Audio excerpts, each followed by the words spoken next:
네, 반갑습니다. 오늘은 코인 얘기 좀 해보겠습니다. 어제 6월 17일 현지 시각으로 지니어스 법안이 미국 상원에서 찬성 68표, 반대 30표로 통과됐습니다. 지니어스 법안이 천재 지니어스 그게 아니고요. Guiding and Establishing National Innovation for United States Stablecoins of 2025 Act 줄임말입니다. 이게 왜 중요하냐? 드디어 미국에서 디지털 화폐, 가상화폐에 대해서 법적으로 테두리 안에, 규제 안에 넣기 시작했다. 그래서 큰 이정표가 됐습니다. 물론 하원 통과가 남긴 했습니다. 그러면 스테이블 코인이 뭐냐? 스테이블, 영어 단어가 스테이블이 안정된 그런 뜻이잖아요. 그래서 스테이블 코인은 일반 막 발행되는 그런 코인과 달리 그나마 투자자 보호에 대해서 조금의 안정성은 있습니다. 이게 뭐냐? 법정 화폐, 달러나 원, 유로, 엔화, 여기 혹은 금이나 채권 이런 실물 자산 여기에 가치를 연동해서 만든 가상화폐를 스테이블 코인이라고 합니다. 예를 들어서 세계에서 제일 많이 사용되는 지금 스테이블 코인이 테더, USDT, 그 다음에 USDC 두 가지가 있는데 이 두 개는 모두 다 미 달러에 연동됐습니다. 1 USDT나 1 USDC는 1달러 가치로 발행됩니다. 즉 1달러를 현금을 예치해야 1 USDT 발행할 수 있어요. 그래서 조금은 안정적이다.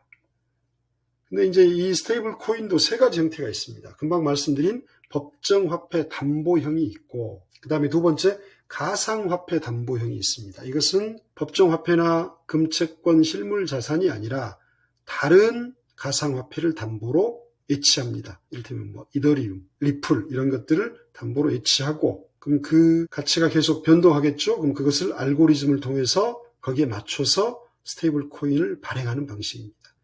이거는 약간의 위험이 있죠. 왜냐하면 담보로 맡긴 가상화폐 가치가 폭락하면 발행된 스테이블 코인 가치도 폭락하겠죠.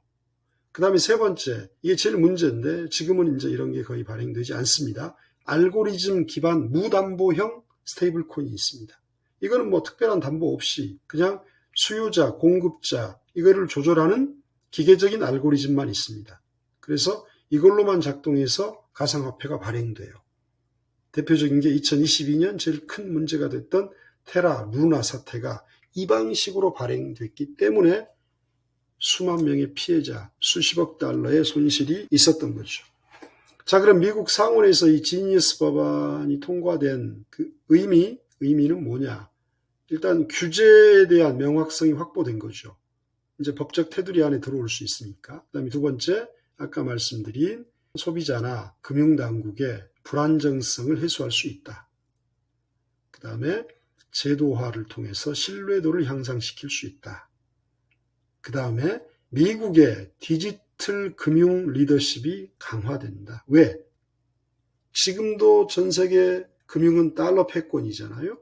근데 달러 패깅된, 달러에 고정된 디지털 화폐가 발행이 된다면 원화에 패깅되거나 엔화에 패깅된 것보다 달러에 패깅된 디지털 화폐를 전 세계 투자자들이 선호하겠죠. 그래서 미국의 달러 리더십은 더 강화된다. 이런 의미가 있고요. 그러면 긴 논의를 통해서 이렇게 통과된 배경은 뭐냐?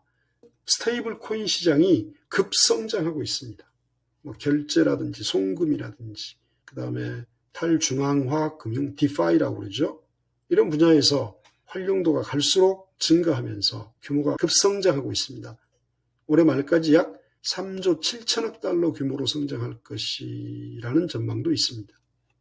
그 다음에 말씀드린 금융 안정성이나 소비자 보호에 대한 우려 때문이고요. 그 다음에 제도권 안에 있지 않기 때문에 규제도 불가능했죠. 그래서 이런 규제 불확실성을 해소해달라는 요구가 많았고요. 막 말씀드린 것처럼 달러 패권을 더 강화시키고 미국의 정치적, 경제적 목소리를 더 키울 수 있다라는 것들이 배경이 됐습니다. 향후 전망은 어떤가? 일단 하원 표결을 해야 됩니다. 하원으로 넘어가면 이게 그대로 통과될 수도 있고 일부 수정될 수도 있습니다. 그리고 하원까지 통과하면 대통령 서명을 거치면 법률로 발효가 됩니다. 자, 그 다음은 이제 역량을 갖춘 대형 스테이블 코인 발행사, 얘들이 시장을 주도하겠죠. 그리고 규제 기준에 미달하는 발행사들은 도태되겠죠. 궁극적으로 스테이블 코인 시장의 질적 성장을 유도할 겁니다. 그 다음에 전통 금융권 스테이블 코인 시장으로 진입할 겁니다. 규제가 명확해지니까 JP모건이나 비자나 마스터카드 같은 이런 전통 금융기업들이 스테이블 코인 발행하거나 관련 서비스 제공을 하려고 준비하고 있거든요. 그 다음에 미국이 선도적으로 이 스테이블 코인 규제 법안을 통과시켰잖아요. 그러니까 이제 유럽연합이라든지 그 다음에 다른 선진국 여기에서도 스테이블 코인에 대해서 규제 법안을 논의를 시작할 수밖에 없을 것이다. 그 다음에 마지막으로 CBDC, 중앙은행 디지털 화폐입니다. Central Bank Digital Currency. 어제 통과된 지니어스법은 민간 스테이블 코인에 대한 규제 강화책이거든요.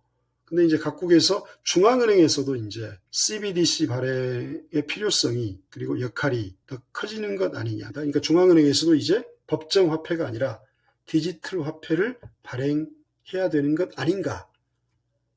어제 통과된 지니어스 법안은 민간 스테이블 코인에 대한 규제거든요.